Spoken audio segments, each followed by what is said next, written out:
there's no such thing as writer's block. He said what that is performance anxiety that you've imposed on yourself because your expectations are too high. And he's like, just lower your standards. Lower your standards till you get started. In terms of patterns, we were talking about some of the things I've spotted. Meditation or journaling are performed by close to 100% of the people that I interview. What can I learn from the people I hate the most? Now, this does two things. It forces you to separate your morality from your search for effectiveness. Right. It also helps you to develop some degree of empathy. And those two are very powerful. So what can I learn from the people I hate most? Is a very, very useful practice. So I'll journal on that very often. Are you being busy or are you being productive? What makes you angry was one of the key pieces of advice that I was given by a writer named Poe Bronson. When I asked him, what do you do when you have writer's block? He said, what makes you angry? Or just write that.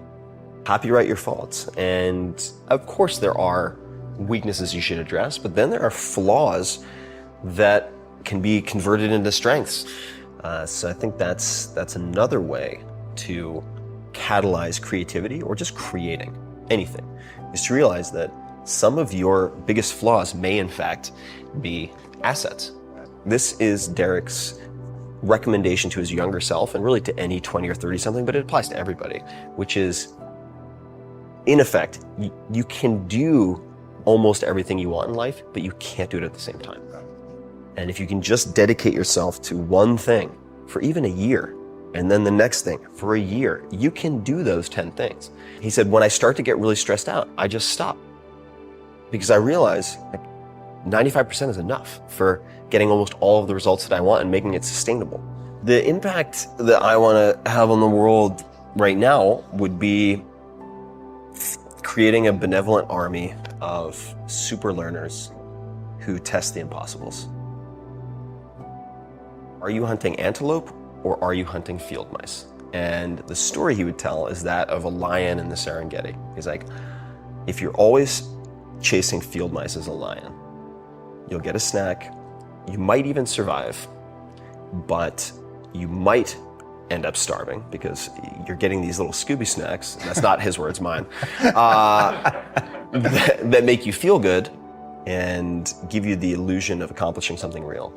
And for me, that's translated into, are you being busy or are you being productive? Yes. So copyright your faults. This is from Dan Carlin.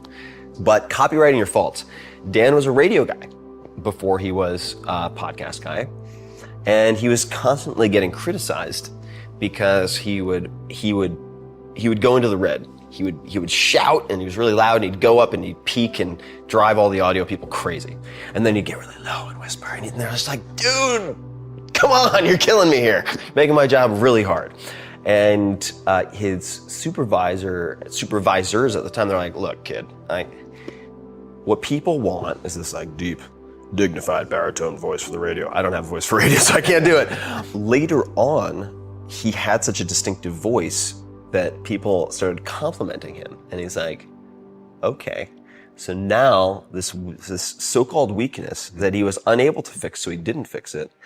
Not only that, but he avoided fixing it by having the intro guys. The guys would be, please welcome, or please enjoy, blah, blah, blah, Dan Carlin. And he'd say, he shouts, he whispers, or something like that.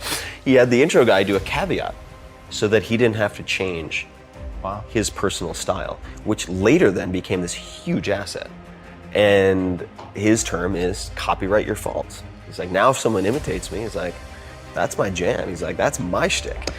And so that could be a question you ask, right? How might some of my biggest weaknesses be strengths or assets? I think that's a very useful question to journal on, and which I tend to do just about every morning. Is freehand journaling in what are called morning pages. But talking about creativity, morning pages we should talk about. Julia Cameron describes them as spiritual windshield wipers. And the way I would translate that is when you do morning pages, and you might just be complaining, like your lesser self, your worst self coming out on pages, just bitching and moaning, is you get that out of your system for the day. So you don't have it ricocheting around your head like a stray bullet for the rest of your waking hours, interrupting everything else. You just trap it, you freeze it on paper. And that practice has been tremendously liberating. Not only from a well-being standpoint, but from just freeing up my CPU so that I can focus on things that are more important. Because if I have all that, like, God, that guy and the dad, like I should have said bye, like all that bouncing around all day, it's like you have antivirus software just slowing down your, why is this so slow? It's like, yeah, because you're thinking about these stupid grudges that you're holding against people for trivial bullshit. Like, who cares if the guy at Starbucks bought the last thing of cashews, you idiot? Like, Ferris. Deeply trouble. Yeah, like Ferris pulled together. So if I get it on paper though, I'm like, okay, I've dealt with that. Now in the book you encourage people to bounce around. What's one thing that you hope nobody skips? So the book's broken into 3 sections. You have healthy, wealthy, and wise, which is a nod to Ben Franklin. I mean, they're all interdependent, right? Because they're sort of the 3 legs of the stool: healthy, wealthy, and wise. So I do think you need all 3. So Derek Sivers is this like programmer monk, philosopher king startup entrepreneur who started CD Baby, which was the largest marketplace for independent musicians at the time. Sold it for, I think, $24 million. But he and Seth Godin, I think, are 2 examples of people who are very good at genuinely, in real life, following contrarian rules that work exceptionally well. So Derek has a couple of one-liners that I think are really fantastic. So I'll give you a few. One is, if more information were the answer, we'd all be billionaires with 6-pack abs. That's a good one, right? And just absorbing, not even absorbing, just reading and watching and listening to more isn't enough. Like, you have to apply it. You have to use incentives. You have to have rewards and punishments set for yourself so you actually get things done, timelines, etc. So that's one. Another one is don't be a donkey. And that, so he says that to himself all the time, like, don't be a donkey, don't be a donkey. And the reason is, there's I want to say, it might be a philosopher's paradox, but I don't think it is. I think it's just a parable about Buridan's ass. So it's about a donkey who is thirsty and hungry, and there's water on one side, a few feet away, and hay on the other. And he can't decide whether to do the hay first, or the water. The hay or the water, and he dies of thirst at the end of it. He couldn't do them sequentially.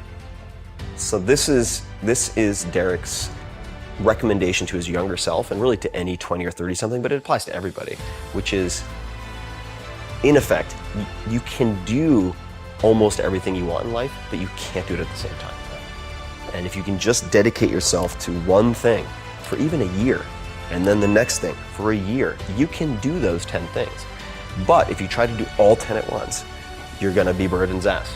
Should I do this? Should I do this? Or should I focus on this? Or should I focus on this? So don't be a donkey.